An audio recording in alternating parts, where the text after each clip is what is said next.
News depend Facebook লাইভে দর্শকদের আবারও স্বাগতম জানাচ্ছি। দর্শক সরাসরি যুক্ত করেছি কেন্দ্রীয় শহীদ মিনার থেকে। দর্শক আপনারা যেমনটি জানেন যে চাকরি থেকে কোটা বাতিলের দাবিতে চলমান আন্দোলন যে চলমান ছিল, সেই আন্দোলনকে কেন্দ্র করে আপনারা জানেন যে গতকাল কিন্তু বেশ কয়েকবার শিক্ষার্থীদের মাঝখানে ধাওয়া পাল্টা দেওয়ার ঘটনা ঘটে এবং আজকে আমরা যে পরিস্থিতি দেখছি সেটি কিন্তু খুবই ভয়াবহ একটি পরিস্থিতি। এবং আমরা যেটি দেখছি যে ঢাকা বিশ্ববিদ্যালয়ের যে টিএসসি চত্বর, সেখানে কিন্তু ছাত্রলীগ তাদের নিয়ন্ত্রণে নিয়েছেন এবং কেন্দ্রীয় শহীদ মিনার এখানে দেখতে পাচ্ছি কোটা বিরোধী যে শিক্ষার্থীরা রয়েছেন তারা কিন্তু বিভিন্ন প্রস্তুতি নিয়ে কিন্তু এখানে অবস্থান নিয়েছেন এবং যে কোনো মুহূর্তে কিন্তু একটি সাংঘর্ষিক মুহূর্ত সৃষ্টি হতে পারে এমনটি কিন্তু ধারণা করা হচ্ছে।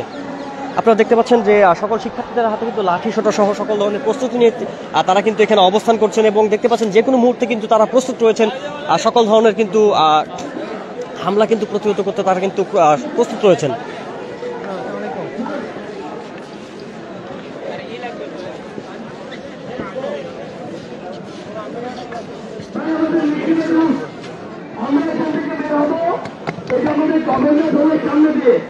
জগন্নাথ হল এবং বুয়েট কলেজের মাঝখান দিয়ে যে রাস্তাটা, সেটা দিয়ে এসএম হলের সামনে দিয়ে পলাশী মোড় থেকে আমরা বাম পাশে ঘুরবো, অর্থাৎ বুয়েটের মাঝখান দিয়ে সোজা গিয়ে ওই যে বক্সিবাজার যে মোড়টা আসে ওইখান থেকে আবার বাম পাশে ঘুরে আবার শহীদ মিনার চলে আসবো, অর্থাৎ যে এই রাস্তাটাই।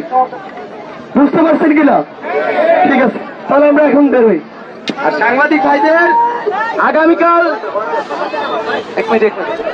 দর্শক দেখতে পাচ্ছেন শিক্ষার্থীরা কিন্তু প্রস্তুতি নিয়ে একটি রাস্তায় শোডাউন করবেন, এমন একটি প্রস্তুতি নিয়ে কিন্তু তারা বের হবেন। এখন আমরা সেখান থেকে সরাসরি দেখানোর চেষ্টা করছি।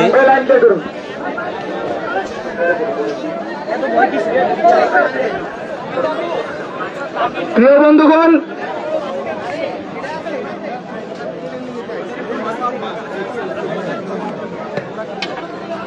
আমরা এখান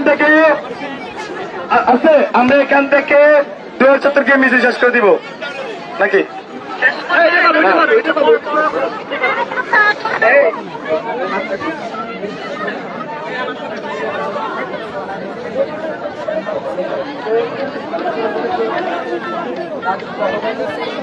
দিয়েছিত রক্ত প্রত্যেক বন্যায় দেশে যাবে অন্যায়,